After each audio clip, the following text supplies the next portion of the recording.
പ്രിയ ദൈവജനമേ, വിശുദ്ധ ലൂക്കായുടെ സുവിശേഷത്തിൽ നിന്നുള്ള ഇന്നത്തെ വായന 1-ാം അധ്യായം 39 മുതൽ 45 വരെയുള്ള തിരുവചന ഭാഗത്തിൽ നിന്നുള്ളതാണ്. ഇവിടെ നാം കാണുക, പരിശുദ്ധ മറിയം എലിസബത്തിനെ, തൻ്റെ ചാർച്ചക്കാരിയായ എലിസബത്തിനെ സന്ദർശിക്കുന്ന വളരെ മനോഹരമായ ഒരു രംഗമാണ്. ഈ സംഭവം ക്രിസ്തീയ ജീവിതത്തിലെ എളിമ, സേവനം, വിശ്വാസം എന്നിവയുടെ പ്രാധാന്യം വെളിപ്പെടുത്തുന്നു. ദൈവപുത്രനെ ഉദരത്തിൽ വഹിക്കുന്ന മറിയം പ്രായമായ എലിസബത്തിനെ സഹായിക്കുവാനായി യൂദയായിലെ മലമ്പ്രദേശത്തേക്ക് യാത്ര തിരിക്കുന്നു. ഇത് വെറും ഒരു ബന്ധു സന്ദർശനമായിരുന്നില്ല, പ്രത്യുത ദൈവകൃപയുടെയും കാരുണ്യത്തിൻ്റെയും ഒരു മനോഹരമായ യാത്രയായിരുന്നു. മറിയത്തിൻ്റെ എളിമയും മറിയത്തിൻ്റെ അഗാധ സ്നേഹവും നമുക്കിവിടെ കാണുവാൻ സാധിക്കും.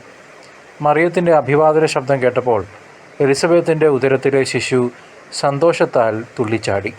പരിശുദ്ധാത്മാവിനാൽ നിറഞ്ഞ എലിസബത്ത് മറിയത്തെ എൻ്റെ കർത്താവിൻ്റെ മാതാവ് എന്ന് വിളിച്ച് പ്രകീർത്തിച്ചു.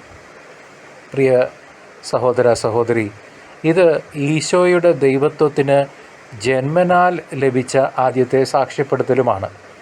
വിശ്വസിച്ചവൾ ഭാഗ്യവതി എന്ന എലിസബത്തിൻ്റെ ലൂക്ക 1:45 വാക്കുകൾ ഈ വിചിന്തനത്തിൻ്റെ കാതലാണ്. ദൈവത്തിൻ്റെ വാഗ്ദാനങ്ങളിൽ അചഞ്ചലമായി വിശ്വസിച്ച മറിയത്തെയാണ് എലിസബത്ത് ഭാഗ്യവതിയായി പ്രഖ്യാപിക്കുന്നതും.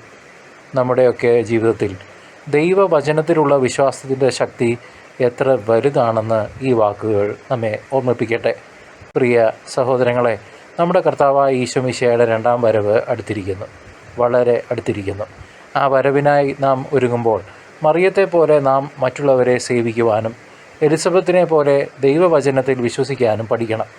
നമ്മുടെ ജീവിതത്തിലൂടെ ക്രിസ്തുവിനെ മറ്റുള്ളവരിലേക്ക് എത്തിക്കാൻ നമുക്ക് ഓരോരുത്തർക്കും കടമയുണ്ട്. അതുകൊണ്ട് മാനസാന്തരപ്പെട്ട് വിനയത്തോടും സേവന മനോഭാവത്തോടും കൂടി കർത്താവിനെ സ്വീകരിക്കാൻ നമുക്ക് ഓരോരുത്തർക്കും ഒരുങ്ങാം.